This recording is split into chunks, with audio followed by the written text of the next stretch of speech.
टाळाचं प्रयोजन आहे कीर्तनामध्ये, लावूनी श्रुती मृदंग टाळ घोष. जीवनातला विटाळ घालवावा, जन्ममरणाचा विटाळ संपवावा याकरता टाळ आहे. मृदंग का म्हणाले? जो मृत असून भजनात दंग आहे तो मृदंग आहे. मग आता पुढचं बोलायला लागेल का? निर्जीव आहे, निर्जीव चांबडं सुद्धा डोलतं आणि भजनात आम्हाला डोलायला भाग पडतं. मग आम्ही तर सजीव माणसं आहे, चालते बोलते देह आहोत आम्ही. मग आम्ही इकडं काय येत नाही हा आपल्यालाच आपण विचारायचा प्रश्न आहे. संतांना असं वाटलं की आपली पावलं हरिनामाच्या दिशेने, भक्तीच्या दिशेने, अध्यात्माच्या दिशेने वळली पाहिजेत, आली पाहिजेत. म्हणून संतांचं हृदय करचळलं, तळमळलं, कळवळलं. का मी असं म्हटलं? ही साधू संतांची भूमी आहे. नारायणगिरी महाराजांच्या कृपाछत्र छायेखाली आणि त्यांच्या आशीर्वादाने पुनीत झालेला हा सगळा परिसर आहे. साधूंच्या आश्रयाला राहणं, त्यांनी सांगितलेल्या मार्गावरनं चालणं आणि संतांनी घालून दिलेला मार्ग हा अत्यंत सुखाचा राजमार्ग आहे बरं का. आम्ही ज्या वाटेवरनं चालतो ती वाट दुःखाची आहे, ती वाट खडतर आहे. पण संतांनी आम्हाला घालून दिलेला मार्ग हा अत्यंत सुंदर आहे. तेणेची पंथे चालू जाता न पडेची गुंता कोठे काही. आयुष्यातला सगळा गुंता सोडवणारी ही संतांनी दिलेली वाट आहे. आता तुमचा माझा प्रश्न असा आहे, आम्ही आमचं ठरवायचंय, माणूस म्हणून जन्माला आलो ना, मग दुःखाच्या वाटेवरनं चालायचं की सुखाच्या वाटेवरनं चालायचं? कुठली वाट आपल्याला आवडेल? पण आपण सुखाची वाट सहसा त्या वाटेला जात नाही. जी वाट अत्यंत दुःखाची आहे, जी वाट अत्यंत खडतर आहे, त्या वाटेला आपण चालायला बघतो. आणि मग आता तिकडे एकदा रस्ता आम्ही वळवला, आमचा मार्ग वळवला की आमच्या वाट्याला दुःखच येणार आहे. हे त्रिकालाबाधित सत्य आहे. म्हणून ज्ञानोबांपासून कैवल्य साम्राज्य चक्रवर्ती ज्ञानोबराय, जगद्गुरु संत श्रेष्ठ श्री तुकोबराय, आमचे शांतीब्रह्म संत श्रेष्ठ श्री एकनाथ महाराज, नामदेव महाराज, समर्थ रामदास स्वामींपर्यंत अगदी निळोबराय, या सगळ्याच मंडळींनी तुम्हाला मला आमच्या जीवनाचं उत्थान करणारा एक सुंदर असा मार्ग भक्तीचा, नामाचा, अध्यात्माचा देऊन ठेवला. आणि त्यांना जो ब्रह्मसाम्राज्याचा आनंद मिळाला तो आनंद आपल्याला मिळावा असं त्यांना वाटलं बरं का. आता हे फक्त संतांनाच वाटू शकतं की आपल्याला जे मिळाले ते लोकांना मिळावं. आपल्याला असं वाटतं का सहसा? मला मिळाले म्हणजे माझंही माझंच आणि तुझं सुद्धा माझंच, ही आपली सर्वसामान्य प्रापंचिकाची वृत्ती आहे. जगाचं तिकडं काही का होईना वाटोळं झालं तरी चालेल, पण मी कसा सुखी राहिलो पाहिजे, माझा प्रपंच कसा सुखी झाला पाहिजे, माझी लेकरं बाळं कशी सुंदर वाढली पाहिजेत, हाच विचार आम्ही करतो. पण माझ्या ज्ञानोबा माऊलींना कधीतरी विचारावं, माऊली तुमचं काय हो? ज्ञानोबराय तुम्ही कुठला संसार केला? ज्ञानोबराय उत्तर देतात, अवघाची संसार सुखाचा करीन, आनंदे भरीन तिन्ही लोक. आणि मग कुठं जायचंय? जाईन गे माये दया पंढरपुरा, जाईन गे माये दया पंढरपुरा, जाईन गे माये दया पंढरपुरा, जाईन गे माये दया पंढरपुरा, जाईन गे माये, जाईन गे माये दया पंढरपुरा, जाईन गे माये दया पंढरपुरा. भेटेन माहेरा आपुलिया, भेटेन माहेरा आपुलिया, जाईन गे माये दया पंढरपुरा, जाईन गे माये दया पंढरपुरा. हे जाईन गे माये दया पंढरपुरा, जाईन गे माये दया पंढरपुरा.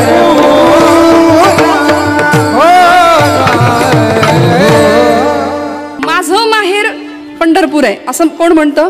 ज्ञानोबराय, तुकोबराय. शीतळ हा पंथ माहेराची वाट, जवळीच नीट सुखरूप, आलो निजाच्या माहेरा, भेटे रखुमाईच्या वरा.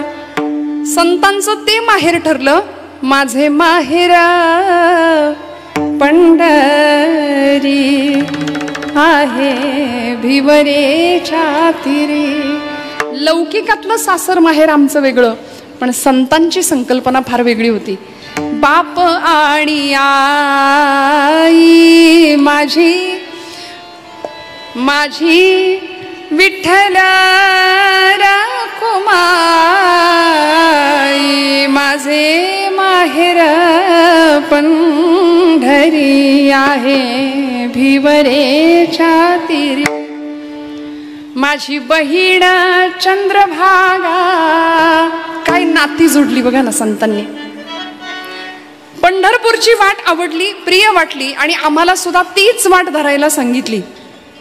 या देहाला इथं आल्यानंतर संसारामध्ये हा जीव इतका गुरफटला आणि मग आता जिथून आलोय तिथं आम्हाला जावं लागतं. म्हणून लौकिकातलं सासर माहेर वेगळं, संतांच्या दृष्टीने सासर आणि माहेराची संकल्पना वेगळी. म्हणून संतांनी प्रत्येक वेळी त्या माहेराची संकल्पना आमच्या समोर ठेवली किंवा ते माहेर तेच जास्त आवडीचं, तेच जास्त जवळचं. कुठलं? पंढरपूर. मग ज्ञानोबारायांनी आम्हाला ती वाट दिली. बरं, माऊलींचं काम किंवा व्यक्तित्व साधं सुद्धा नाही. साक्षात कैवल्य साम्राज्य चक्रवर्ती, कैवल्याचा पुतळा प्रगटाला भूतळा, कैवल्याचा पुतळा प्रगटाला भूतळा, कैवल्याचा पुतळा प्रगटाला भूतळा, कैवल्याचा पुतळा प्रगटाला भूतळा. चैतन्याचा जिव्हाळा ज्ञानोबा माझा, चैतन्याचा जिव्हाळा ज्ञानोबा माझा, साधकांचा माय बाबा दर्शन हरे, साधकांचा माय बाबा दर्शन हरे काप. चैतन्याचा जिव्हाळा ज्ञानोबा माझा, चैतन्याचा जिव्हाळा ज्ञानोबा माझा, साधकांचा माय बाबा दर्शन हरे, साधकांचा माय बाबा दर्शन हरे.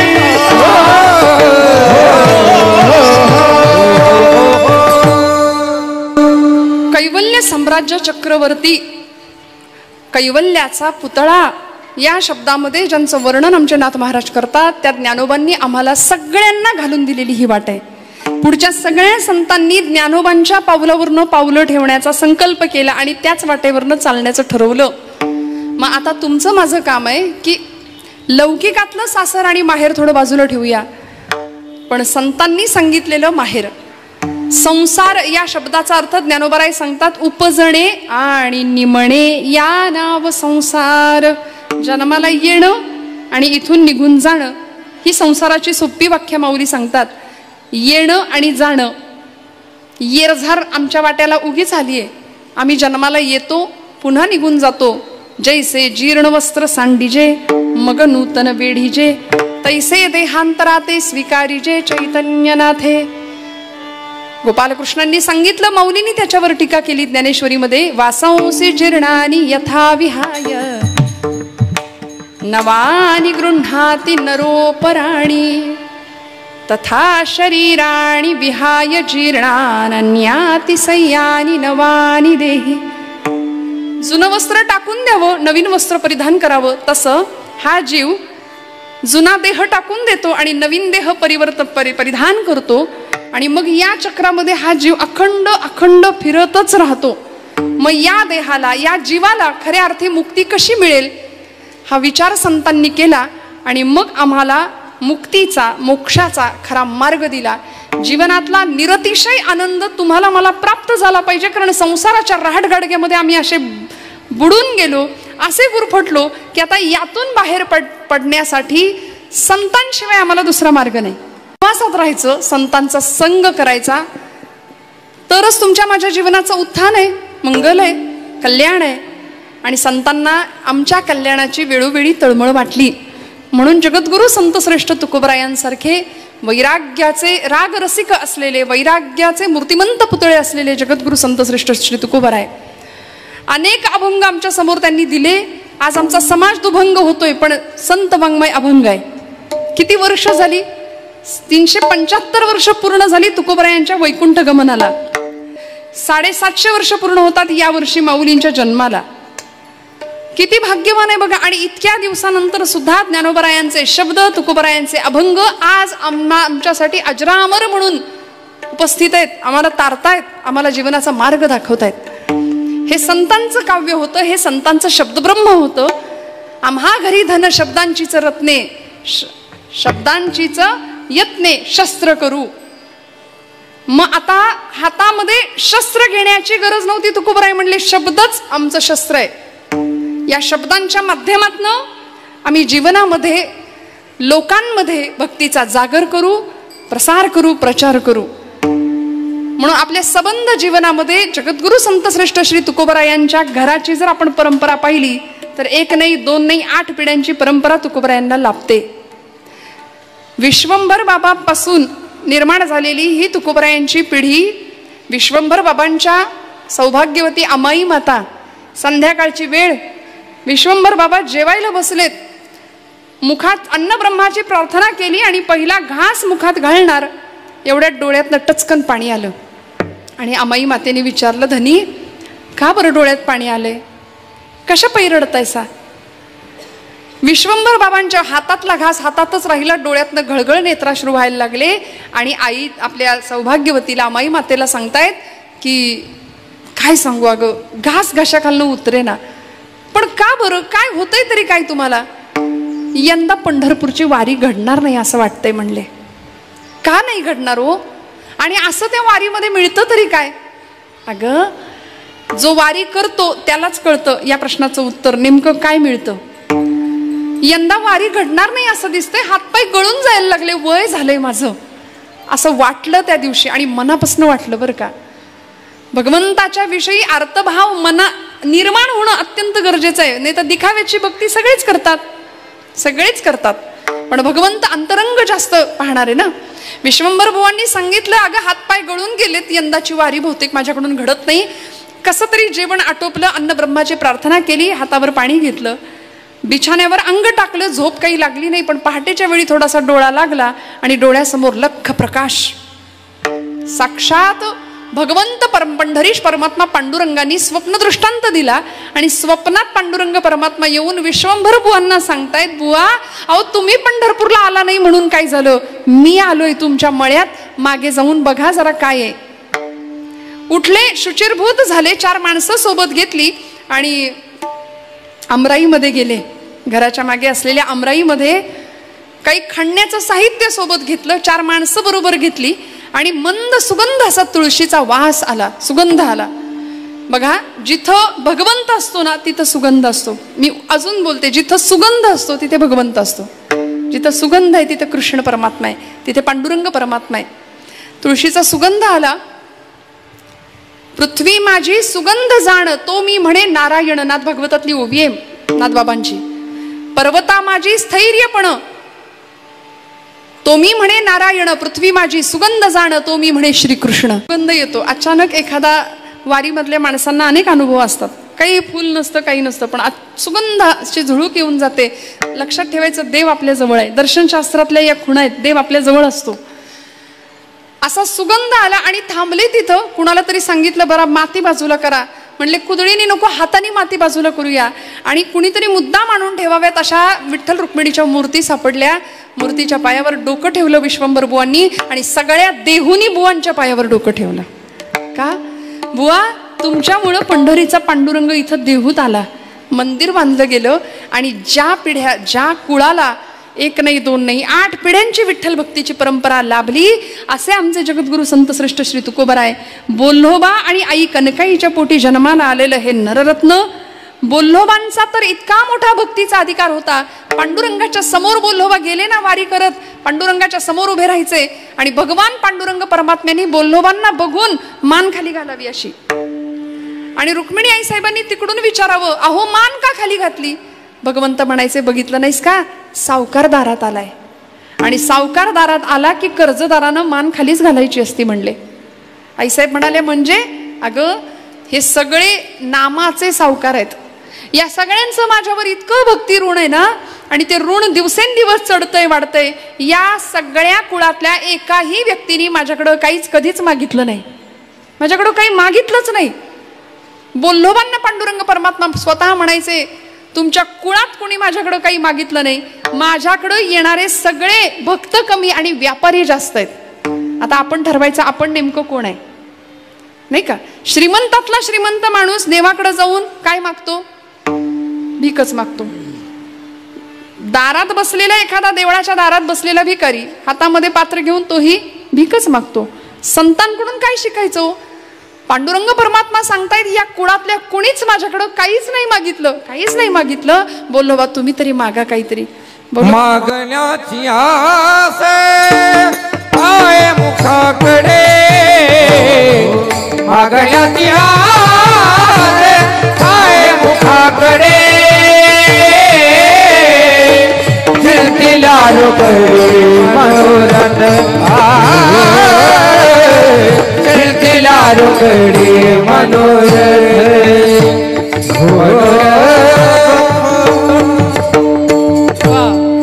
चपखल याला म्हणायचं प्रमाण. भगवंत पांडुरंग माग म्हणतोय आणि भक्त मागत नाही. ही अवस्था संतांच्या बाबतीत होती, ही तुमच्या माझ्या बाबतीत येणार नाही. पहिली गोष्ट, देव असा आपल्या समोर उभा राहील हे आपल्या बाबतीत दुर्मिळ. आलाच समजा आणि जर म्हणालाच काहीतरी माग, तर आपली तर यादीच तयार आहे. माझी तर आहेच बाबा, मी तर लोकसभेचं विधानसभेचं तिकीटच मागून घेईन पहिलं.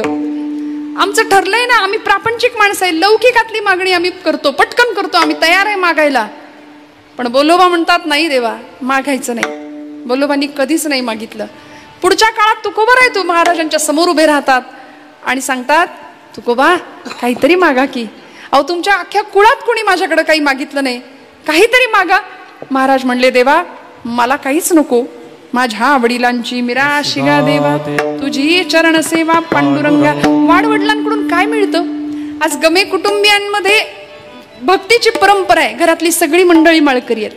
आपल्या इथं निम्म्यापेक्षा जास्त मंडळी माळकरी आहेत असं मी समजते, आहे की नाही? सगळी मंडळी माळकरी आहेत, पंढरीची वारी करणारी आहात, संतसंग करणारी मंडळी आहात. मग वाडवडिलांकडून पुण्याईच्या रूपाने आम्हाला काय प्राप्त होतं? तर हे संस्कार प्राप्त होतात. जगद्गुरु तुकोबाराय पांडुरंग परमात्म्याला सांगायचे आता तुझ्याकडं काही मागणं हे आमच्यासाठी उचित नाही, कारण तू कोण मला देणारा, तू मला देणारा कोण?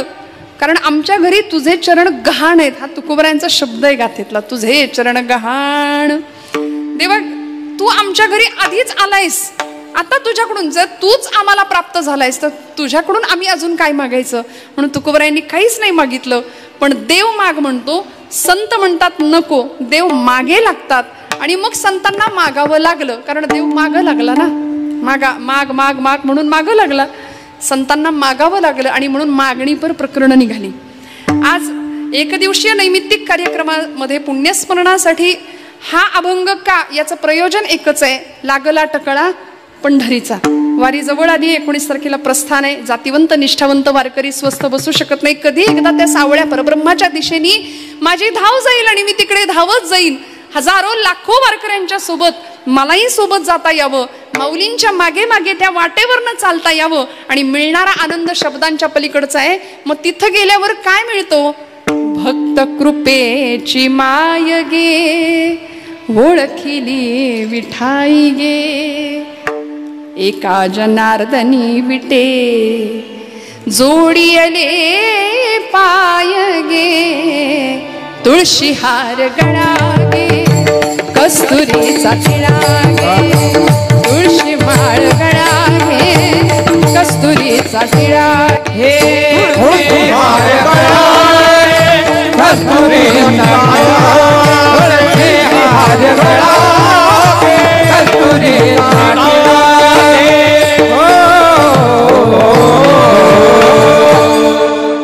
सोयगे कळू आली सोयगे, प्राणाचाही प्राणू पाहता. काय बघायचं तिथं? प्राणाचाही प्राणू पाहता, सुख सांगू काय गे, तुळशी माळ गळा गे, कस्तुरीचा टिळा गे. इतका आनंद त्या वाटेवर मिळतो, विटेवरचा देव वाटेत भेटतो. म्हणून त्या वाटेवर चालायचं आणि संतांनी आम्हाला ती वाट दिली. तुकोबारायांनी पांडुरंगासमोर उभं राहिल्यानंतर तुकोबाराय काहीच मागे ना, तेव्हा देवानी सांगावं महाराज काहीतरी मागा. आता भानुदास महाराजांना सुद्धा देव मागे लागले होते, काहीतरी मागा काहीतरी मागा. भानुदास महाराज म्हणले मला तर काही नको, तुलाच काही हवं असलं तर माग माझ्याकडून. याला म्हणायचं कॉन्फिडन्स. काय अधिकार होता, काय ताकद होती, सामर्थ्य होतं. तुला काही हवंय का देवा माझ्याकडून? भगवंत म्हणले हो मला हवंय. आता उलट झालं, देव याचक झाला आणि भक्त मालक झाला, देणारा झाला, दाता झाला. भानुदास महाराज म्हणले देवा काय मागायचंय मागून घे. भगवंत म्हणाले मला तुमच्या कुळात जन्माला येण्याची परवानगी द्या. आणि मग भानुदासाचे कुळी महाविष्णूचा अवतार. म्हणून नाथ बाबा साधं सोपं नाही, साक्षात महाविष्णूंचा अवतार म्हणून नाथ बाबांनी जन्म घेतला इथे नाथांच्या भानुदासांच्या कुळामध्ये. ही भक्तीची परंपरा, ही अनेक पिढ्यांची परंपरा या संतांना लाभली. आणि मग अशा वेळी तुकोबरायांच्या समोर ज्यावेळी भगवंत येतात आणि सांगतात देवा मागा, एकतर संत काही मागत नाहीत. मागण्याचं प्रयोजन काय? देव मागे लागला म्हणून. बरं मागितलं का? स्वतःसाठी नाही मागितलं, जगासाठी मागितलं. आणि जगाला कळावं वेळ आलीच देवाकडे काही मागण्याची तर काय मागायचं असतं याचा वस्तुपाठ समाजाला कळावा म्हणून संत मागणं मागतात. विठ्ठल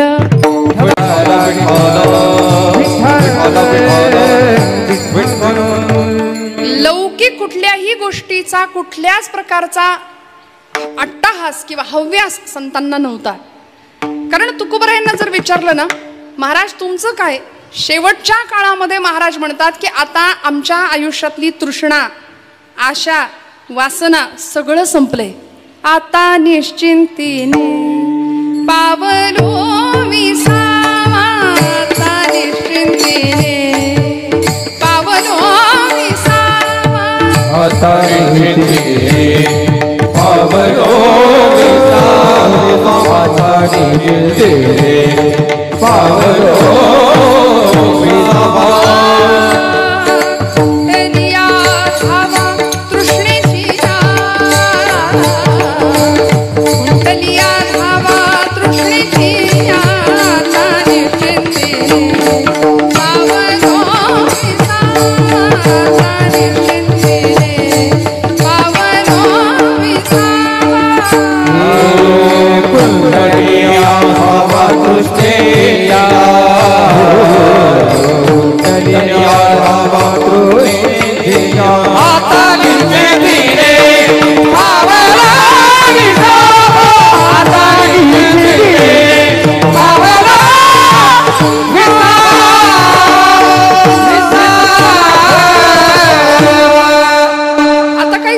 विसाव्याचं ठिकाण आलं. आता निश्चिंतीने पावलो विसावा. आणि म्हणून तुकोबरायांचं जीवन कार्य, तुकोबरायांचं भगवंताप्रती असलेलं समर्पण हे साधं सुद्धा नव्हतं.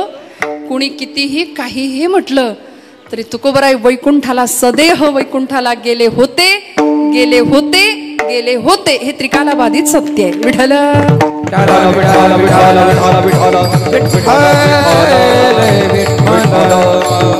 माऊलींचा संजीवन समाधी सोहळा, तुकोबरायांचं वैकुंठ गमन लोकांनी चर्चेत आणलं. यावर चर्चा करण्या इतकी आमची बुद्धिमत्ता नाही श्रोते हो. तुकोबरायांचं वैकुंठ गमन व्हावं, सदेह तुकोबराय वैकुंठात जातात.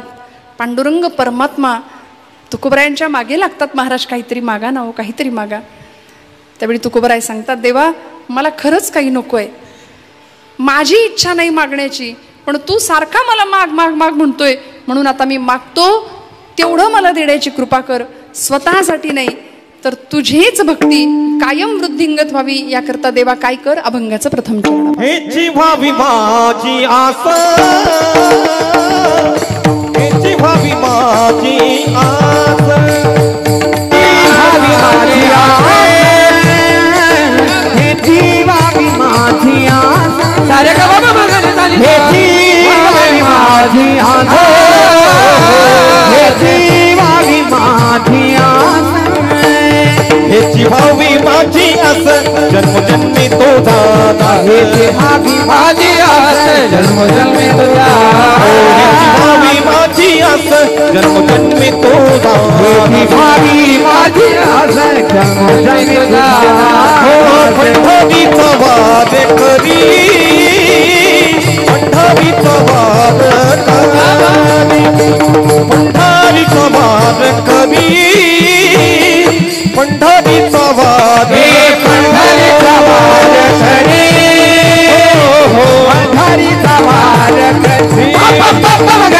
पंढरीचा वाद करी, पंढरीचा वाद करी, पंढरीचा वाद करी, वाद करी. जोरदार चालीसाठी. वा वा. जरा काटकसर करताय का? तुम्ही नाराज आहे का आमच्यावर? नाही ना? खणखणीत टाळे वाजवा. वा वा. काय तुकोबराय सांगता तो, हेची व्हावी माझी आस, जन्मोजन्मी तुझा दास, पंढरीचा वारकरी वारी चुकोने दि हरी. देवा माझी एकच इच्छा आहे. आस म्हणजे इच्छा. काय इच्छा मागितली? आमच्याकडे मागण्याची पद्धत थोडी वेगळी आहे. महाराज म्हणतात हेची दान देगा देवा तुझा विसर न भावा. आम्ही म्हणतो हेची दान देगा देवा लाखभर रुपये पगार व्हावा आणि जमल्यास इन्कम टॅक्स बुडवता यावा. हे आमचं असलं नश्वर आणि स्वार्थी मागणं हो. मेलेल्याच्या टाळूवरचं लोणी सुद्धा हिसकावून घेणारा आमचा समाज. बहिणाबाई आहेत खानदेशातल्या कवयित्री.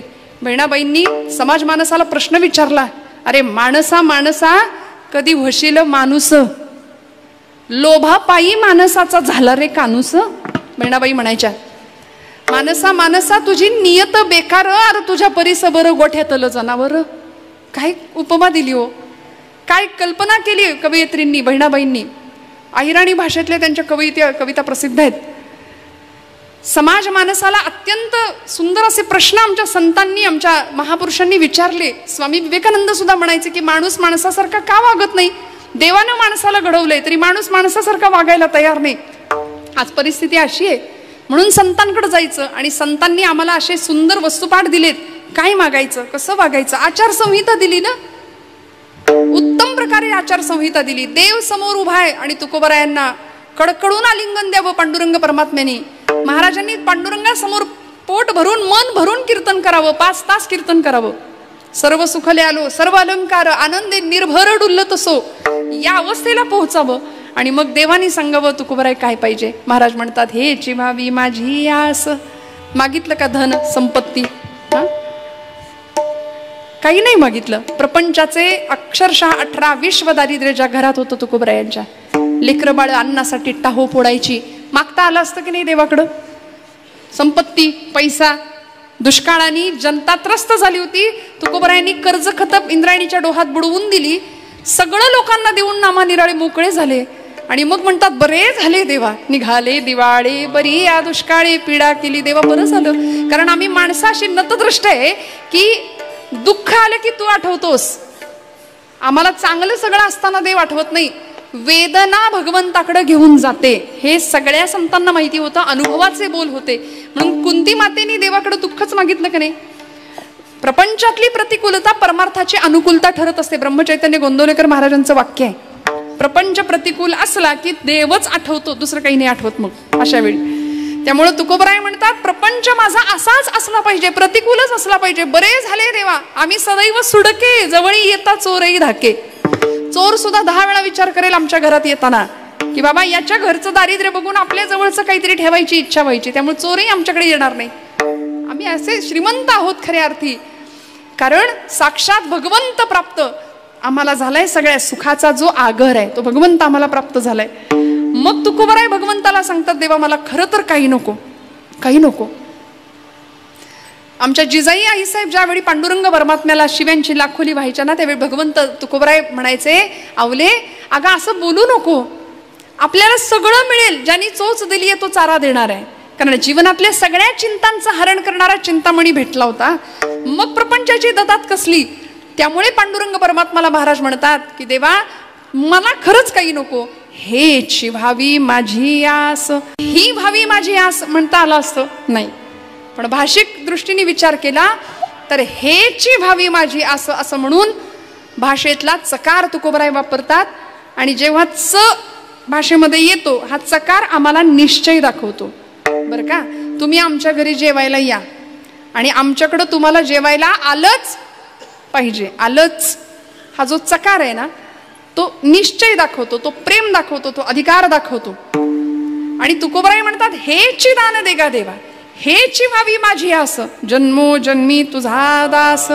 बरं मागितलं काय, इच्छा काय मागितली? मला जन्मोजन्मी काय करून घे, तुझा दास करून घे. बरं दास्यत्व हे तितकं सोपं आहे का? अहो दास ही काही पदवी आहे होय? दास ही अवस्था आहे. तुकोबराय त्या अवस्थेला पोहोचले. आणि भागवत ग्रंथामध्ये भक्त प्रल्हादांनी आपल्या पित्याला नवविधा भक्ती सांगितल्या. श्रवणं कीर्तनं विष्णो स्मरणं पादसेवनं अर्चनं वंदनं दास्यं सख्यं आत्मनिवेदनं.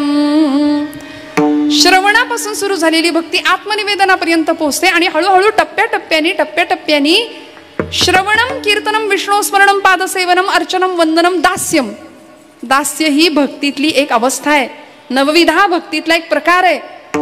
आणि अशी दास्य भक्ती तुकोबराय मागतात, मला तुझा दास करून घे. मग दास म्हणजे नेमकं काय? काय दास म्हणजे? दास ही पदवी नाहीये, कुठलाही पुरस्कार तुकोबराय मागत नाहीत. आणि संतांच्या आयुष्यामध्ये असाही श्रोते हो, संतांना कधीच समाजाने होते तेव्हा चांगलं म्हटलं नाही, प्रचंड छळलं, खूप त्रास दिला, अवहेलना, अपमान, निंदा, प्रचंड आघात झाले. पण तरी सुद्धा काय केलं? तेची संत सोशी जगाचे आघात, सगळे आघात सहन केले. भगवंताच्या चरणाजवळ ज्यावेळी मागायची वेळ आली तेव्हा तुकोबराय सांगतात, हेची व्हावी माझी आस, जन्मोजन्मी तुझा दास. दास्यत्व भक्ती मागून घेतली देवा. कारण दास ज्यावेळी व्हायची इच्छा असते ना, किंवा दास एखादा होतो ना, त्यावेळी अहंकार पूर्णपणे गळून गेलेला असतो. मन, बुद्धी, पंचज्ञानेंद्रिय आणि पंचकर्मेंद्रिय भगवंताच्या चरणावरती समर्पित भावनेने वाहिलेली असतात. आणि मग अशा वेळी दास्यत्व भाव निर्माण होतो, हे याची जाणीव तुकोबरायांना होती. म्हणून तर प्रपंचाला बाजूला सोडून 15 दिवस, एकदा भामचंद्राचा डोंगर, एकदा घोराडेश्वराचा डोंगर, एकदा पंढरपूर, एकदा आळंदी, घरात थांबायला तयार नाही तो.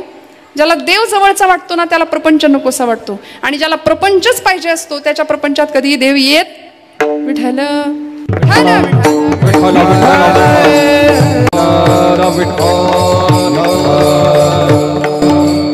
म्हणून तर पांडुरंग परमात्म्याला तुकोबरायांना सांभाळणारी तुकोबरायांची सौभाग्यवती आमच्या जिजाई आई साहेब, त्यांचं दुःख दूर करावं असं वाटलं की नाही हो?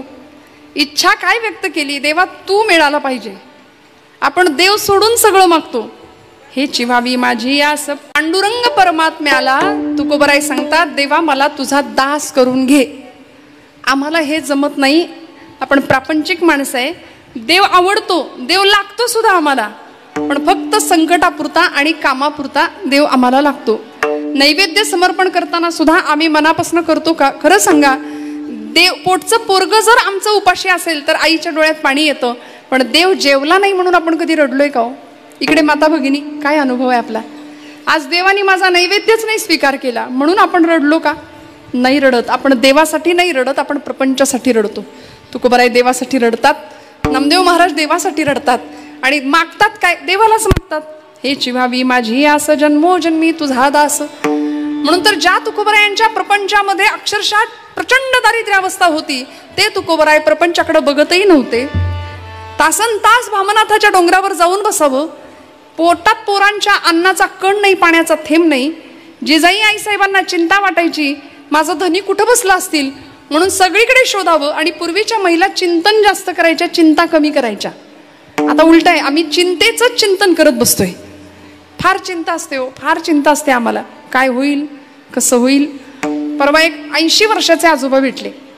म्हटलं बाबा सगळं छान झालंय आता प्रपंच, आता मस्तपैकी हातात जपमाळ घ्या, नाही का, प्रत्येकाला जायचंय, मस्त भजन करा, नामस्मरण करा, पांडुरंग स्मरण करा. बरं आता वारी काही आपल्याला घडणार नाही या वयात, मग ठाईच बैसोनी करा एकचित्ता वडी अनंत आळवावा या न्यायानी. कसली चिंता तुम्हाला लागली? ते म्हणले पोरी काय सांगू तुला. म्हटलं काय झालं? अहो 7 पिढ्या बसून खातील एवढं तुम्ही कमावलंय, तरी तुम्ही दुःखी. म्हणले हो, 8वी पिढी काय खाईल याची चिंता लागली मला आता. म्हणले इतकं कमावलं, इतकं पहिलं पै गाठी मारून पैसा सगळा सेव्हिंगला गेला. आपली जुन्या लोकांची म्हण आहे, उष्ट्या हातानं कावळा सुद्धा कधी हाकलत नाहीत माणसं. ना देण्याचा विचार, ना समाजाचा विचार, ना धर्माचा, ना राष्ट्राचा. तिकडं देशाचं वाटोळं का होईना, आम्हाला काय करायचंय?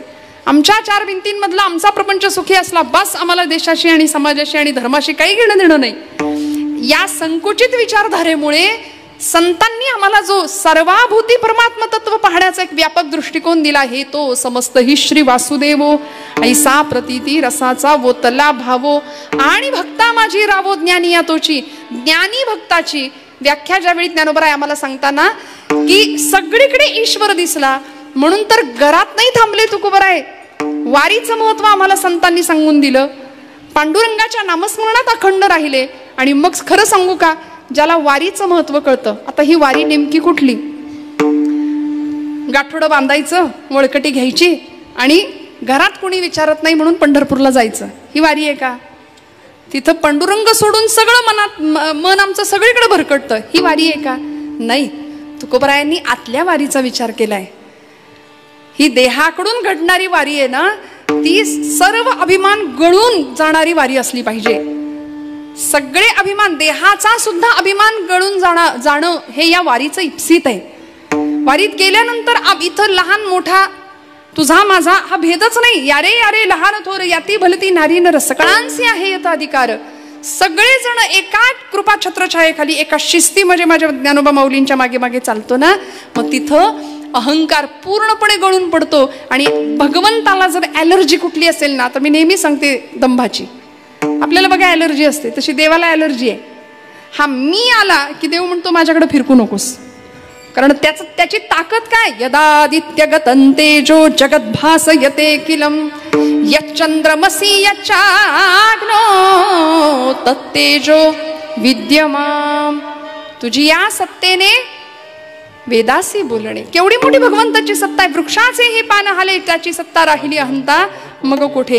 ही सगळी अहंता गळून पडावी, कर्मेंद्रिय ज्ञानेंद्रिय भगवंताच्या चरणाशी लागावीत. म्हणून महाराज म्हणाले, देवा सगळी इंद्रिय तुझ्या कामी आली पाहिजेत. घेई घेई माझे वाचे, गोड नाम विठोबाचे. डोळे तुम्ही घ्या रे सुख, पहा विठोबाचे मुख. तुम्ही ऐका रे कान, माझ्या विठोबाचे काय काय ऐकायचं. आणि तेथे धाव घेई, मना तेथे धाव घेई.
तेथे धाव घेई, राही विठोबाचे पायी. मनाने काय करायचं, भगवंताच्या पायाशी धाव घ्यायची.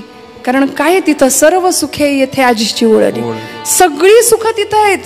म्हणून आमचा लाखोंचा महाराष्ट्राचा समुदाय तिकडं धावतोय. हे चिव्हावी माझी आस, जन्मोजन्मी तुझा दास. देवा तुझं दास्यत्व मला दे, मला तुझं करून घे. मी मला तुला देऊन टाकतो आणि तू तुला मला देऊन टाक. देव आणि भक्त यामध्ये भेद राहत नाही. मग आता मी भक्त तू देव ऐसे करी असं म्हणणारे तुकोबराय अद्वैत स्वरूपाला जातात. आणि देवा तुझ्या माझ्यात आता भेद नाही. तुका आकाश एवढा अणुरणिया थोकडा, तुका आकाशा एवढा, या स्थितीपर्यंत महाराज जातात. आणि संपूर्ण शरणागती, काय म्हणायचं, शरण येणं, दास्य होणं. जिथे कुठल्याही आश्रयाचा त्याग असतो त्याला अनन्य भाव असं म्हणतात. आणि अन्याश्रयाणाम त्याग हा इति अनन्यता, ही अनन्य शब्दाची व्याख्या सांगतात. जो मज होय अनन्य शरण, तयांचे निवारी मी जन्म मरण. म्हणून शरणागतासी शरण्य मीची एको. भगवंत म्हणतात शरणागताला सुद्धा मी शरण जातो. एवढा भक्तीचा अधिकार भक्ताकडे देतो भगवंत स्वतः. म्हणून भक्ताला काय मागायचं भगवंताकडे, तुकोबराय सांगतात दास्यत्व मागायचं. मला तुझा दास करून घे, जन्मोजन्मी तुझा दास. आणि मग आता या वाटेवर मला तुझ्या वाटेवर घेऊन जात असताना माझ्याकडून घडणारी तुझी वारी चुकवायची नाही, ही जबाबदारी तुझी. दुसरं चरण. पंढरीचा वारकरी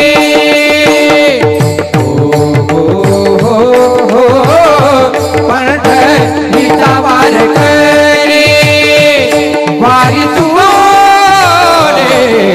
हरी वारी तुझे हरी हो हो हो हो पंढरीचा वारकरी हो हो हो हो पंढरीचा वारकरी पंढरीचा वारकरी पंढरीचा वारकरी. वा वा, वाजवा, टाळ्या वाजवा, मनापासून वाजवत जा जरा. पंढरीचा वारकरी वारी चुकोने दी हरी. भगवंतांनी वारी मागितली, तुकोबरायांनी वारी मागितली देवाकडे, माझ्याकडून तुझी वारी घडली पाहिजे, ही वारी चुकता कामा नये, मला पंढरीचा वारकरी बनवून ठेव. आपल्याकडे वारकरी, ज्याच्या हातामध्ये टाळ असतो तो वारकरी आहे, ज्याच्या कपाळाला बुक्का आहे तो वारकरी आहे, ज्याच्या गळ्यामध्ये तुळशीची माळ आहे तो वारकरी आहे. नित्य पंढरीची वारी जो करतोय, एकादशीचं व्रत जो करतोय तो वारी आहे, तो वारकरी आहे. आणि वेळ आली तर धर्माचे पालन करणे पाखंड खंडण असं सांगणारे तुकोबराय. आम्हाला सगळे देव शस्त्रधारी आहेत म्हणून हातामध्ये असं किलोभर वजनाचं एक प्रकारचं शस्त्रच दिलंय. वेळ आलीच तर वार खरी, नाही का? वेळ आलीच तर वार करी. आम्ही काही साधी माणसं नाही. मऊ मेणाहुनी आम्ही विष्णुदास, कठीण वज्रास भेदवायचे, हे पाणी आमचं, ही जात आहे आमची. तुकोबरायांनी भक्तीला शक्तीची जोड सुद्धा द्यायला शिकवलंय.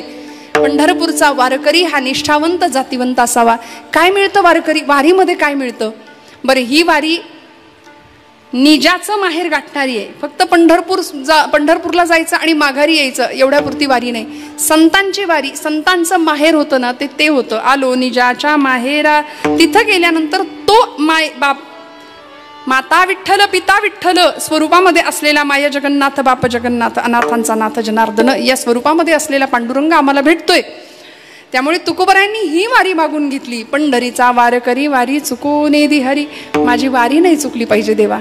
मी देहानी वारी करतोय, मी मनानी वारी करतोय तुझी, कारण माझ्या प्रत्येक कर्मेंद्रिय ज्ञानेंद्रिय या सगळ्यांना फक्त तुझा स्पर्श आहे, तुझ्या नामाचा स्पर्श आहे. तुझ्याशिवाय माझ्या आयुष्यामध्ये दुसरं काहीच नाही. आणि आमच्याकडे असं आहे, देव सोडून सगळं आहे. वारीला न जाणाऱ्या लोकांना प्रश्न पडतो, असं असतं तरी काय वारीत? बरं, आता वारीमध्ये हौशे गौशे नवशे सगळेच, प्रचंड गर्दी आहे, सगळ्यांना माहिती आहे. पण मग तिथं गेल्यानंतर गळ्यामध्ये तुळशीची माळ असली, कपाळाला बुक्का असला की वारकरी असं ठरतं का? गळ्यात माळ आहे, कपाळाला बुक्का आहे आणि वास्कन याच्या अंगावर वास्कन त्याच्या अंगावर जर ओरडणं असेल तर मग नाही का?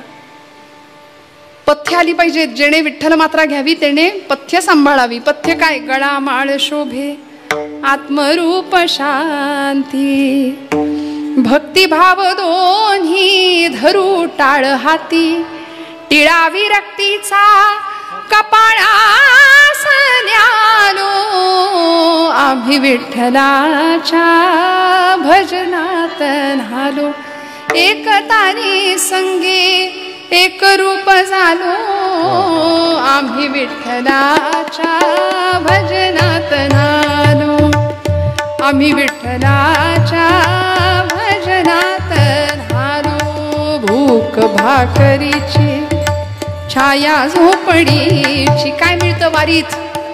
फार तुम्हाला 5 स्टार सोय असते का?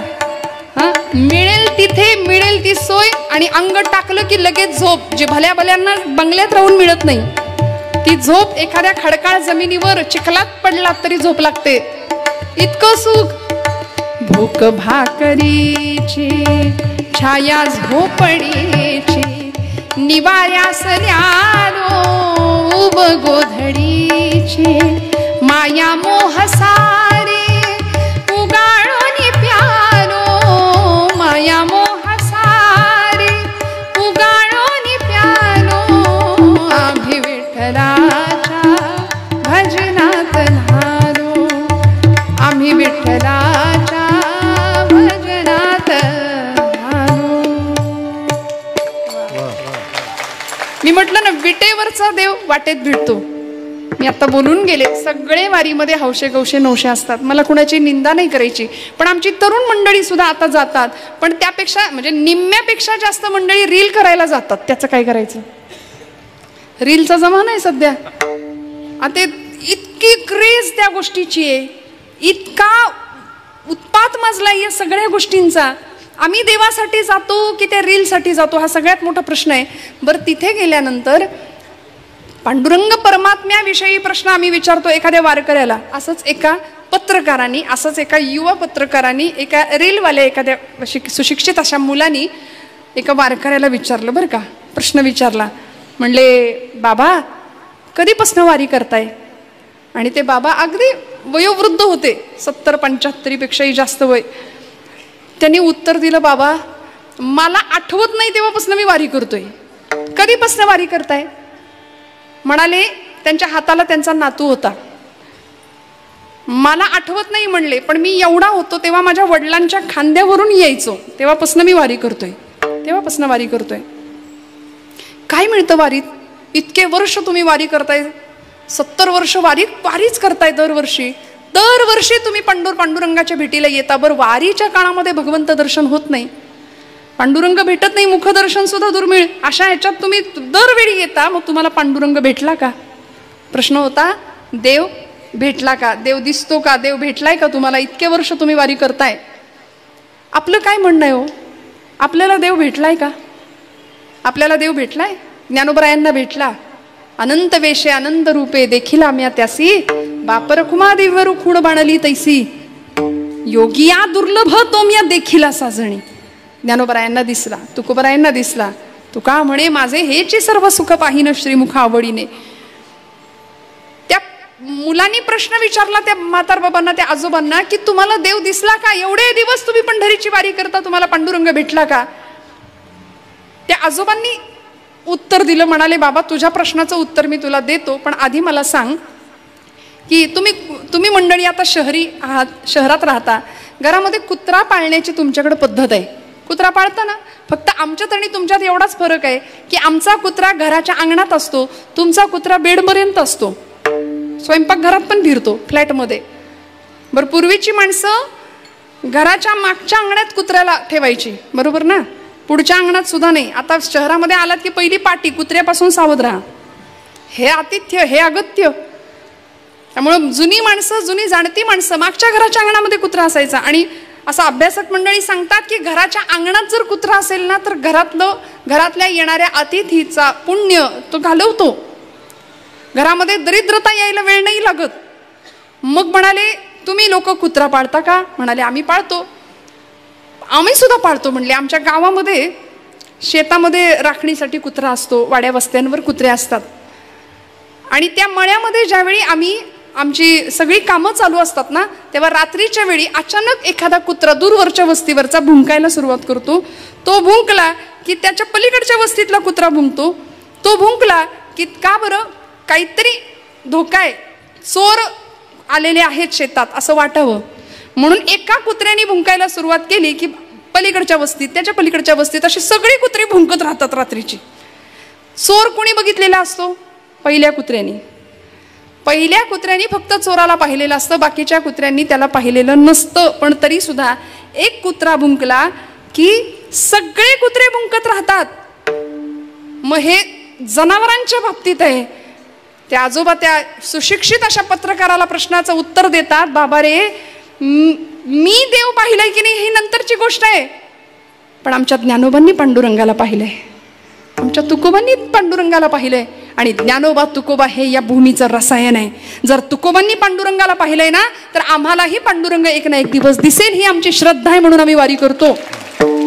पांडुरंग परमात्मा आम्हाला दिसला की नाही हा प्रश्नच नाही, तो तर आहेच आहे. काया ही पंढरी आत्मा पांडुरंग, नांदो तो केवळ आत्मा हा विठ्ठल, नांदो तो केवळ पांडुरंग. नाथबाबांचा अभंग आहे. इथेच आहे ना तो पांडुरंग, आतच आहे. आणि आतला पांडुरंग आम्ही ओळखला. त्या विटेवरच्या पांडुरंगाला बघण्याकरता आमचे डोळे आतुर झाले, त्याचं नाम ऐकण्याकरता आमचे कान आतुर झाले. म्हणून पंढरीचा वारकरी वारी चुकोने हरी, हातामध्ये टाळ घ्यावा, मुखाने भजन करावं, काय मिळतं? टाळा टाळ लोपला नाद, टाळा टाळी लोपला नाद, टाळा टाळ लोपला नाद, टाळा टाळ लोपला नाद, अंगुमुराला छंद, अंगी अंगुमुराला छंद,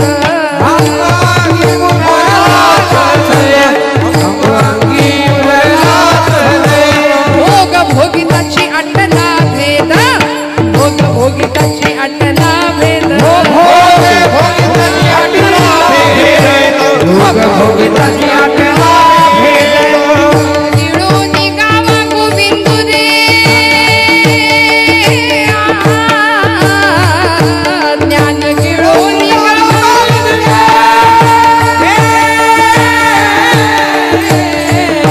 ऐसा वासुदेव बोलतो बोल, ऐसा वासुदेव बोलतो बोल, ऐसा वासुदेव बोलतो बोल, ऐसा वासुदेव बोलतो बोल, ऐसा वासुदेव बोलतो बोल, ऐसा वासुदेव बोलतो बोल, ऐसा वासुदेव बोलतो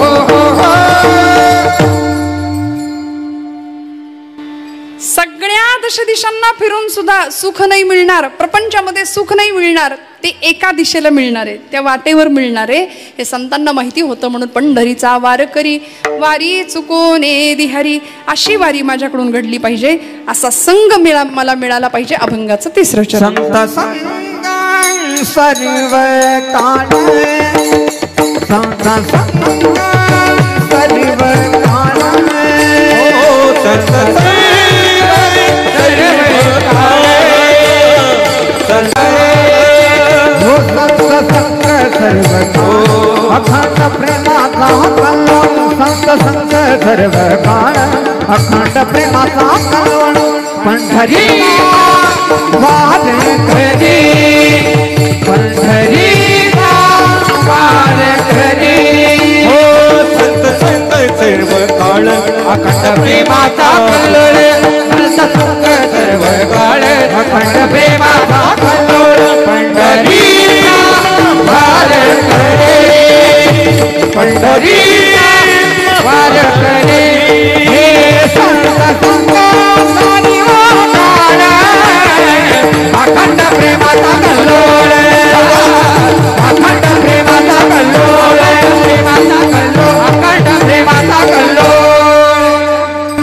वा वा वा. संत संग सर्व काळ, अखंड प्रेमाचा कल्लोळ.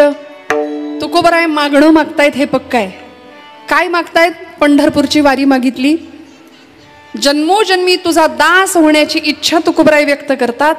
तिसरं मागणं तिसऱ्या चरणात महाराज मागतायत, संत संग सर्व काळ, अखंड प्रेमाचा कल्लोळ. देवा, तू जसा प्रेमाचा भुकेलाय तसं संत प्रेम स्वरूप आहेत, तू जसा प्रेम स्वरूप आहे तसं संत सुद्धा प्रेम स्वरूप आहेत. म्हणून अशा संतांचा संग मला मिळाला पाहिजे. संत संग सर्व काळ. बघा, संघाचा रंग मनाला लागतो श्रोते हो. कुणाच्या संघात बसावं, किती सोपं तत्वज्ञान, अध्यात्म. तत्वज्ञान फार अवघड नसतं, आणि जे दूर असतं आमच्यापासून ते तत्वज्ञान नसतं बरं का. तत्वज्ञान आपल्यातच आहे. अत्यंत सोप्या स्वरूपामध्ये अवघड असलेला शास्त्राचा अर्थ आम्हाला संतांनी अभंगाच्या माध्यमातून सोपा करून दिला ना. संतांचा संग करायचा का, कुणाच्या संगतीत बसावं याचा सुद्धा आचार संतांनी आम्हाला शिकवलाय. आज आमची बरीचशी मंडळी गावागावामध्ये कट्ट्या कट्ट्यावर पारापारावर बसतो आम्ही. मी कुणाची निंदा नाही करत, पण गावातली तरुण मंडळी आम्हाला पाहतात. गावातली तरुण सुशिक्षित मंडळी आमच्या समोर न जातात तरी सुद्धा वयोवृद्ध माणसं हातामध्ये पत्ते घेऊन बसलेली असतात. अशी कितीतरी गावांमध्ये ही दृश्य आम्हाला दिसतात.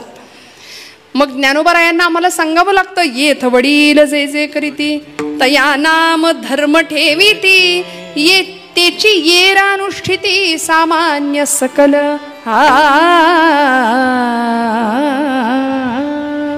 मोठ्या माणसांवर जबाबदारी आहे.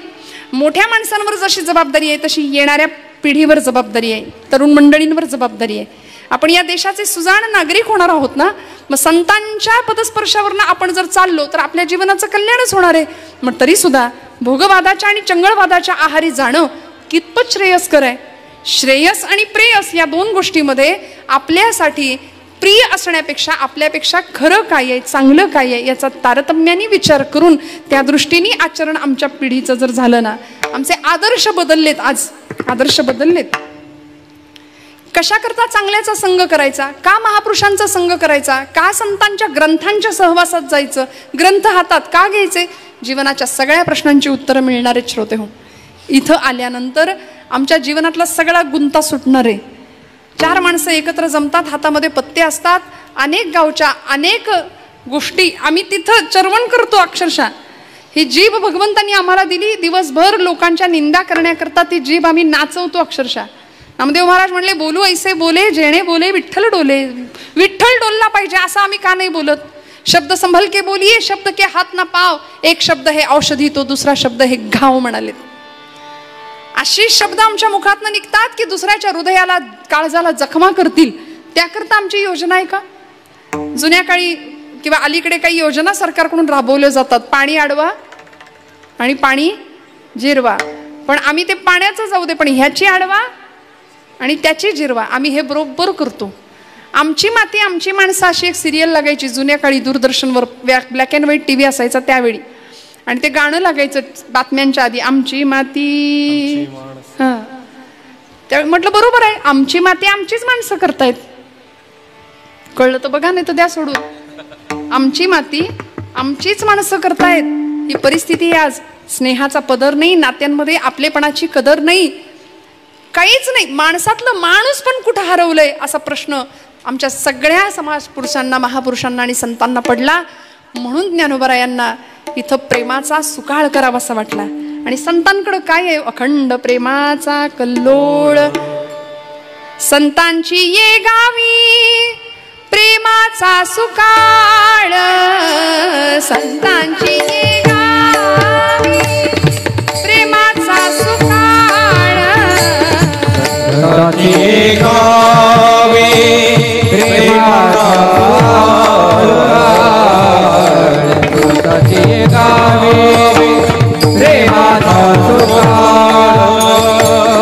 नाही ताळमाळ, नाही ताळमाळ,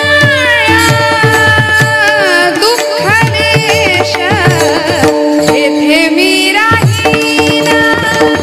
होमोनियाच्यात तेथे मी राहीन. होमोनियाच्यात ते मेरा घेर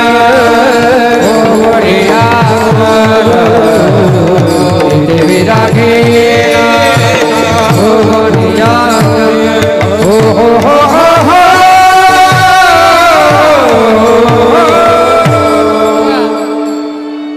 संतांच्या गावाला फक्त प्रेम आहे, फक्त आनंद आहे. म्हणून बसायचं कुणाच्या सहवासात? संतांच्या सहवासात. संत संग काय करतो? सगळ्या जीवनातल्या विकल्पांचा नाश करतो. सत्संगत्वे निसंगत्वम, निसंगत्वे निर्मोहित्वम, निर्मोहित्वे निश्चलत्वम, निश्चलत्वे जीवनमुक्ती. जीवनमुक्त अवस्थेला संत आम्हाला घेऊन जातात. म्हणून संतांचा संग वेळोवेळी तुकोबराय मागतात, ऐसी यांचा संग देई नारायणा ओलावा वचना जयाची या. असा संग आम्हालाही मिळावा, तुकोबरायांची ही इच्छा आहे.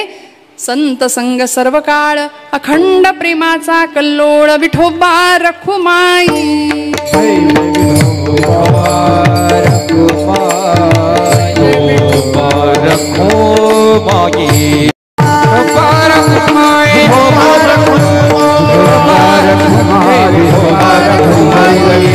महाराज की जय. विठोबा रखुमाई.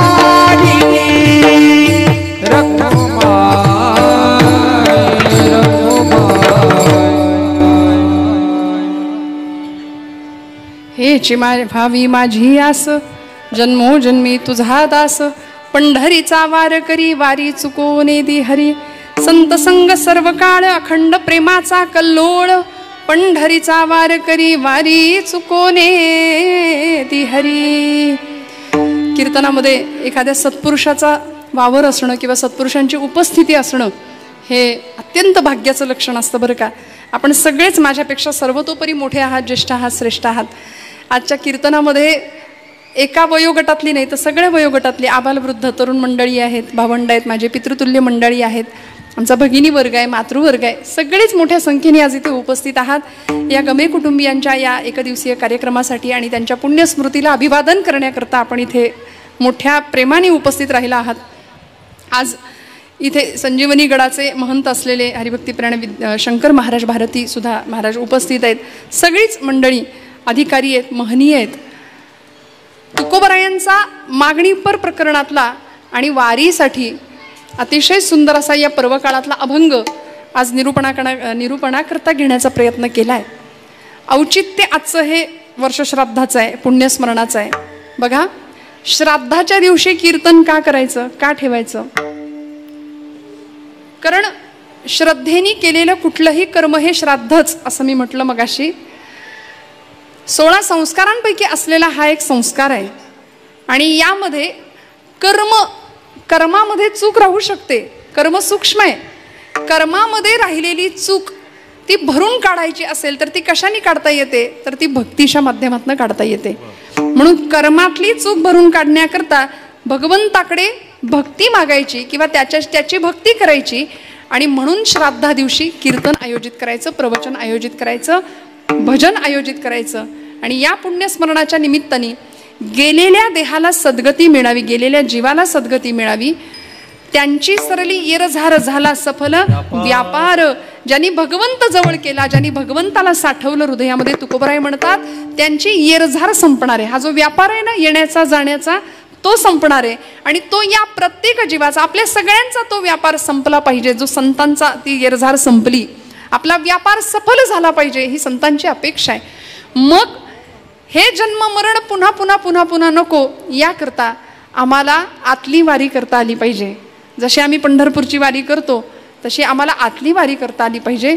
भगवंताच्या जवळ राहता आलं पाहिजे, सतत सानिध्यात भगवंताच्या राहता आलं पाहिजे. का जाणे भक्तीचा जिव्हाळा तोच दैवाचा पुतळा, तुकोबराय का म्हणाले, भक्तीचं रहस्य आम्हाला कळावं, खरं भाग्य तुमच्या माझ्या वाट्याला यावं, याकरता भगवंताची संतांची संगत, परमेश्वराचं दास्यत्व तुकोबराय मागतात. संत संग सर्व काळ अखंड प्रेमाचा कल्लोळ. काय ज्ञानोबरायांना वाटलं असेल, सगळ्या जगाचं दुःख दूर व्हावं, दुरितांचे तिमिर जावो, विश्व स्वधर्म सूर्य पाहू, असं व्यापक मागणं मागितलं. सुंदर अशी वारीची परंपरा महाराष्ट्राला संतांनी दिली आणि मग आता हा महाराष्ट्र भक्तीच्या प्रांतामध्ये समृद्ध आहे, सगळ्यांसाठी आदर्श आहे. वारकरी संप्रदाय हा थोडका नाही, मधुराद्वैत संप्रदायाचे अध्वर्यू असलेले प्रज्ञाचक्षु संत श्रेष्ठ श्री गुलाबराव महाराज, ज्यांचा आज माऊलींच्या कारंजा मंडपामध्ये सुंदर असा फोटो आहे. ज्ञानेश कन्या म्हणून घ्यायचे स्वतःला आणि विदर्भातले माधांचे अत्यंत अधिकारी असलेले प्रज्ञाचक्षु संत श्रेष्ठ श्री गुलाबराव महाराज, ज्यांना ज्ञानोबरायांनी मांडीवर घेऊन अनुग्रह केलाय असं त्यांच्या चरित्रात लिहिलंय. गुलाबराव महाराज त्यांचं भाकीत आहे, ते म्हणायचे वारकरी पंथ हा विश्वपंथ झाल्याशिवाय राहणार नाही. वारकरी संप्रदाय हा विश्वपंथ झाल्याशिवाय राहणार नाही.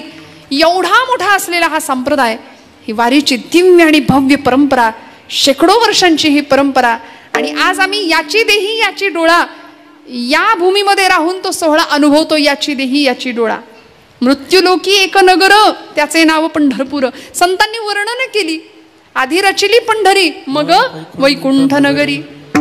अनेक प्रकारचं महात्म्य, पंढरी महात्म्य आपण सगळे ऐकताच. तुकोबरायांनी याच पंढरीची वारी मागितली आणि त्याचबरोबर भगवंताच्या सतत सानिध्यात राहावं, त्याकरता संतांचा स्पर्श जीवनाला लाभावा. संत संग सर्व काळ अखंड प्रेमाचा कल्लोळ.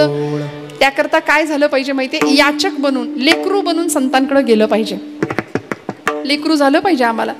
सकाळची वेळ, घरातली गृहलक्ष्मी, आता वटपौर्णिमेचा दिवस कालचा, वडाच्या पूजेला जायचे, स्वयंपाक करायचे पूर्णावरणाचा. मग म्हणाली लेकरू अगदी 6 महिन्याचं, मग त्याला आता नैवेद्याचा स्वयंपाक करायचे, सोहळ्याचा स्वयंपाक करायचा, म्हणून तिने बाळाला पाळण्यात झोपवलं सकाळी सकाळी. 6 महिन्याचं बाळ होतं.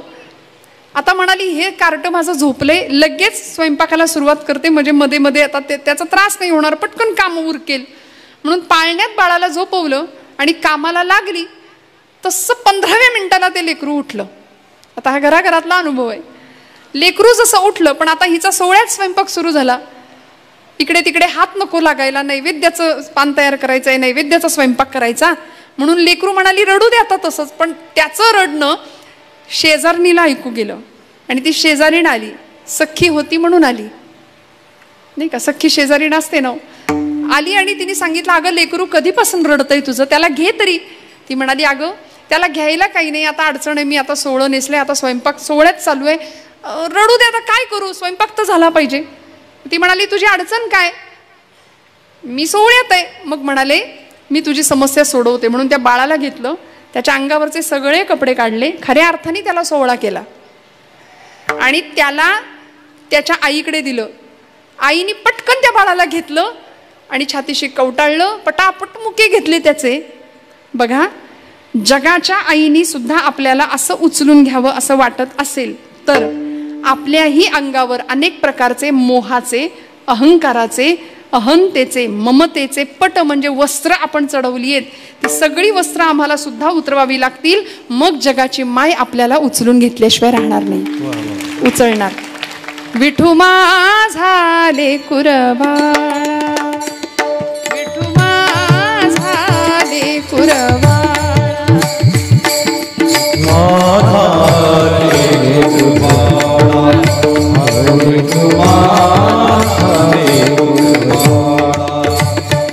संगे गोपाळाचा मेळा, संगे गोपाळाचा मेळा, विठू माझा लेकुरबाळा, विठू माझा लेकुरबाळा. निवृत्ती हा खांद्यावरी, सोपानाचा हात धरी. बघा, संतांना घेतलं देवानी, मग आपल्याला का नाही घेणार. फक्त समस्या अशी की आम्ही लेकरू व्हायला तयार नाही. आम्हाला खूप कळतं असा आमचा आविर्भाव असतो. ज्याला सगळं कळतं कुणाला म्हणायचं, मला काहीच कळत नाही, हे ज्याला कळलं त्याला सगळं कळलं. कळलं का? जागे आहेत ना सगळे? कीर्तनाची वेळ संपत आली आहे, मला त्याची जाणीव आहे. मी खूप ज्ञानी आहे असं ज्याला वाटलं तिथे आम्ही संपलो. मला काहीच कळत नाही हे ज्याला कळलं त्यालाच सगळं कळलं. त्यामुळे असं ज्ञान जे जगात धाकुटे होईजे ते जवळी कमाजी ज्ञानोबराय सांगतात ना. मग धाकटं पण स्वतःकडे घ्यावं, मुंगी साखरेचा रवा, लहानपण देगा देवा. असं लहानपण संतांनी मागून घेतलं, तेव्हा त्या जगाच्या माईनी संतांना उचलून घेतलं, खांद्यावर घेतलं, प्रेमाने कुरवाळलं. मग तुम्ही आम्ही संसार पाशामध्ये अडकलेली गुरफटलेली लेकरच आहोत भगवंताची.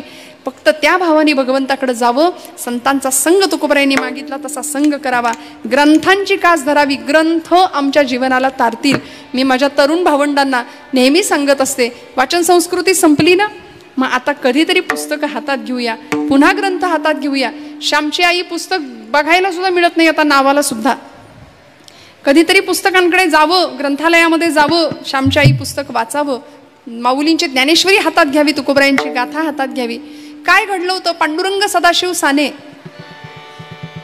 आपलीच गोष्ट सांगतात. लहानपणी श्यामच्या पायाला माती लागू नये म्हणून आंघोळ करून स्नान करून मोरीतनं बाहेर आलेला श्याम आपल्या आईला सांगतो, आई तुझा पदर पसर, माझ्या पायाला माती लागेल, घाण लागेल, मला घरात जायचंय, तुझ्या पदरावरनं जाईन मी. आई म्हणते, श्याम बाळा, पायाला घाण लागू नये म्हणून जेवढा जपतोस तेवढी मनाला घाण लागू नये म्हणून आयुष्यभर जप माझ्या राजा. आज आमची मन कलुषित झाली आहेत, मन नतद्रष्टासारखी वागायला लागली.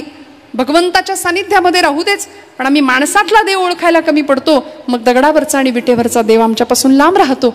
माणसातला माणूस आम्हाला कळावा, माणसातला देव कळावा, एकमेकांबद्दलचं प्रेम वाढावं.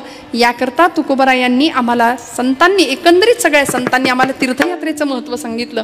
नामदेव महाराजांनी 80 वर्षाचं आयुष्य, मोठं आयुष्य नामदेव महाराजांना लाभलं, पण 40 वर्ष तीर्थावळी केली आहे नामदेव महाराजांनी. 1 वर्ष ज्ञानोबांच्या बरोबर, मग ज्ञानदेवांनी संजीवन समाधी घेतल्यानंतर नामदेव महाराज अखंड 40 वर्ष.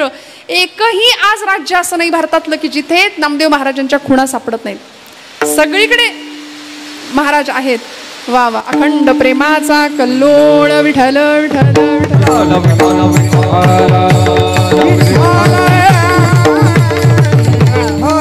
वा. आता तुकोबरायांचं पुढचं मागणं आहेच आहे. बघा ना, वरुण राजांनी पण हजेरी लावली आहे, तो कालही लावतोय, कालही तो आला होता इकडे नाही का, सगळीकडेच. फक्त आता जरा मे महिन्यामध्ये पावसाळा सुरू झालाय यंदा, एवढंच काय, ते निसर्ग बदलतोय, माणूस जसा बदलतोय तसा निसर्ग सुद्धा बदलतोय. संतांच्या सहवासामध्ये जावं, कीर्तनाच्या माध्यमातून जीवनाचं उत्कर्ष किंवा उत्थान करून घ्यावं, ही आम्हाला संतांनी दिलेली प्रेरणा आहे. श्रोते हो, एका पित्याचं पुण्यस्मरण आहे आणि या पुण्यस्मरणाच्या निमित्ताने आपण सगळे इथं आलोत ना. बाप या स्वरूपामध्ये कुटुंबाचा सगळा डोलारा वाहणारा एक पिता असतो. आपण पांडुरंग परमात्म्याला पिता समजतो, माय जगन्नाथ बाप जगन्नाथ मी म्हटलं.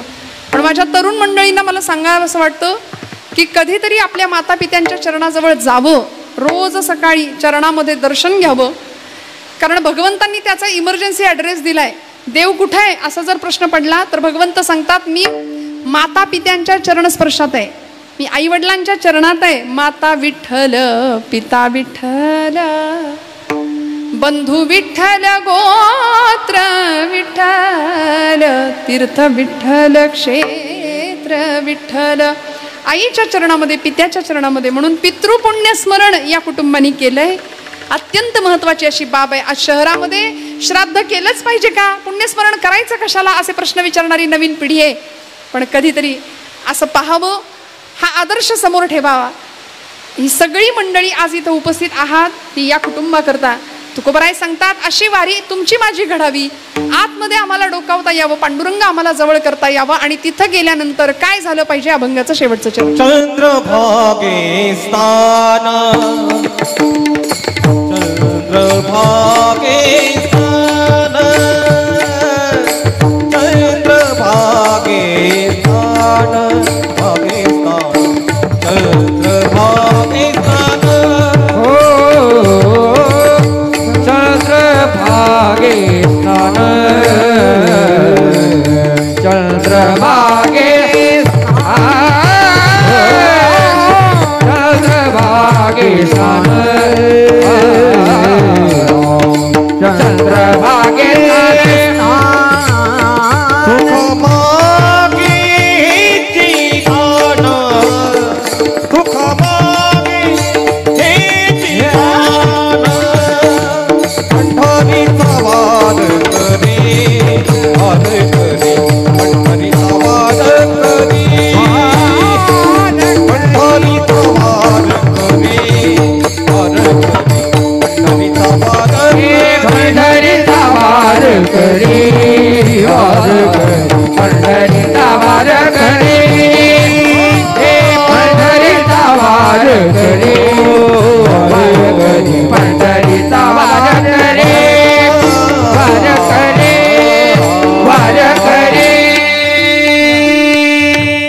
चंद्रभागे स्नान. चंद्रभागे स्नान म्हणताना चंद्र कंसच घेतला, हे छान झालं. चंद्रभागे स्नान तुका मागे हेची दान, दान मागितलं. चंद्रभागेचं नित्य स्नान घडावं. म्हणून खरं सांगू का, 3 गोष्टी सांगते जाण्याच्या आधी प्रत्येक माणसाने कराव्यात. सांगू का, संपली वेळ मला माहिती आहे, पण तरी सुद्धा आता सांगतेच. पहिली गोष्ट, गळ्यामध्ये तुळशीची पवित्र माळ, एकादशीचा उपवास, एकादशी व्रत. आणि तिसरी गोष्ट, नित्य पंढरपूरची वारी. हे सगळं, या 3 गोष्टी जमल्या आणि आयुष्यभर घडल्या. त्या 3 गोष्टी केल्याशिवाय इथून जायचं नाही. म्हणजे इकडूनचा प्रवास जो शेवटचा आहे ना, तो प्रवास करायचा नाही. या 3 गोष्टी करायच्या. त्यामुळे गळ्यामध्ये पवित्र तुळशीची माळ, एकादशी व्रत आणि पंढरपूरची वारी. तुकोबराय सांगतात, चंद्रभागे स्नान तुका मागे हेची दान. असं दान तुम्हाला मला सुद्धा मागता यावं, संतांच्या पदस्पर्शानं चालता यावं आणि जीवनाचा अतिशय सुंदर असा आध्यात्मिक उत्कर्ष आपल्याला साधता यावा, या एका उद्देशाने आजच्या या पुण्यस्मरणाच्या दिवशी आपण सगळे उपस्थित झालात. झालेली सेवा भगवत चरणावर समर्पित करते. आपण काय करायचं, संतांनी हे केलं, महापुरुषांनी अमुक केलं, सगळ्यांनी तमुक केलं. आपण आपल्या पातळीवर एक तरी ओवी अनुभवावी, अशा पद्धतीने सुरू केलेला आपला प्रवास. हातात ज्ञानेश्वरी घ्यावी, गाथा घ्यावी. आमचा माथा सुधरवल्याशिवाय राहणार नाही गाथा. संतांचा संग करायचा आहे, चांगल्या संगतीत राहायचं आहे, चांगला विचार करायचा, सगळ्यांच्याबद्दल प्रेम आणि प्रेमानेच नातं जोडायचं. नाहीतर मग कुणाचाही द्वेष नको, मत्सर नको, कुणाही विषयी ईर्षा नको. तुला बघून घेतो आणि तुझं मग बघतोच. 25 वर्षापूर्वीचं दुखणं आत्ता आम्ही काढतो आणि एखाद्याविषयी प्रचंड द्वेष मनात ठेवून जगतो. तर असं काही करायची गरज नाही. विष्णुमय जग वैष्णवांचा धर्म भेदाभेद भ्रम अमंगळ असं म्हटलंय ना. त्यामुळे असा भेद आमच्या मनात नसावा. परमेश्वराप्रती अत्यंतिक प्रेमभाव निर्माण व्हावा. या एका धारणेने आजच्या कीर्तन सेवेला विराम देते. झालेली सेवा भगवंत चरणावर समर्पित करते. बोलत असताना काही वेडवाकडे गेला असेल तर मोठ्या अंतकरणाने क्षमा करा. सगळ्यांच्या चरणारविंदी वंदन करून सेवेला विराम. ज्ञानेश्वर माऊली ज्ञानराज माऊली तुकाराम.